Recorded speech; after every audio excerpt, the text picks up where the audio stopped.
Welcome to another episode of Predictions with the Geek. I'm your host, Bro Power the Geek, and the next fight on the card is Jaqueline Amorim versus Vanessa Lil Monster Demopoulos at strawweight. Let's kick things off with Jaqueline Amorim, a Brazilian jiu-jitsu virtuoso who's about as dangerous on the ground as a shark in a kiddie pool. She enters this fight as a minus 350 favorite, and honestly, those odds are as justified as wearing sunscreen at the beach. With an overall 8-1 record and all her wins coming by finish, 2 by knockout and 6 by submission, she's basically the definition of finisher. Amorim is 2-1 in the UFC, with her only loss coming against Sam Hughes. But let's not be too harsh. Sam Hughes grinds out wins like she's on a mission to earn frequent flyer miles. Plus, it was Amorim's UFC debut, so we'll give her a mulligan for that one. Since then, she's shown better cardio, finishing 2 opponents like she's speedrunning a video game.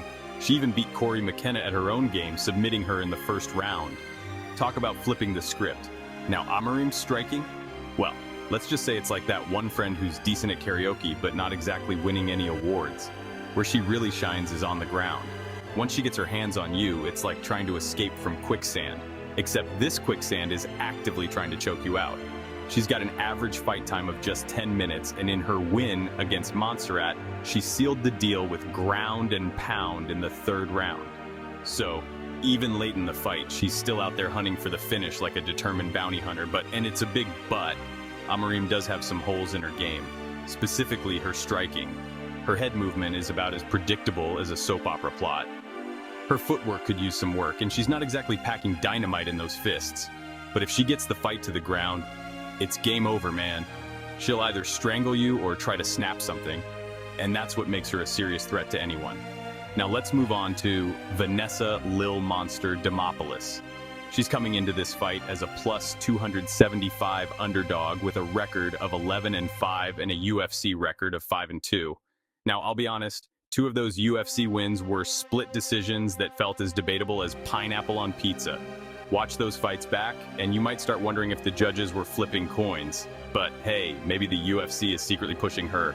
Cue the conspiracy theories. Vanessa's game is built on decent grappling and a wild, unpredictable striking style. She's got 1 knockout and 4 submissions to her name, but more often than not, she's going the distance and leaving it to the judges. From top position, she does decent work, but her takedowns are about as strong as a wet paper towel, and her takedown defense isn't much better. If she ends up on her back, she's not exactly offering much. Think of it like a turtle flipped over. So, who's winning this one? It's closer than the odds suggest, and I honestly feel like this should be a pick'em. Here's how I see it. Jaqueline Amorim is likely to win the stand-up battle. Not that either of them are going to be mistaken for elite strikers anytime soon. If things get dicey on the feet, Amorim can always shoot for a takedown, which she'll likely get, and then she can grind out rounds from the top or even find a finish. Vanessa?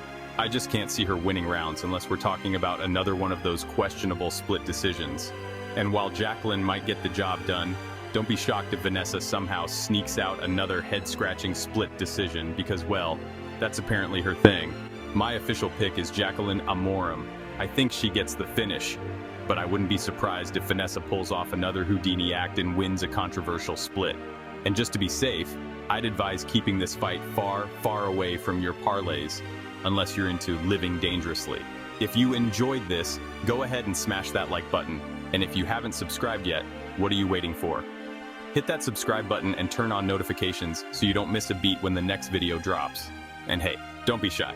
Drop a comment below and let me know who you got winning this fight. Let's see who's really got the crystal ball around here. Until next time.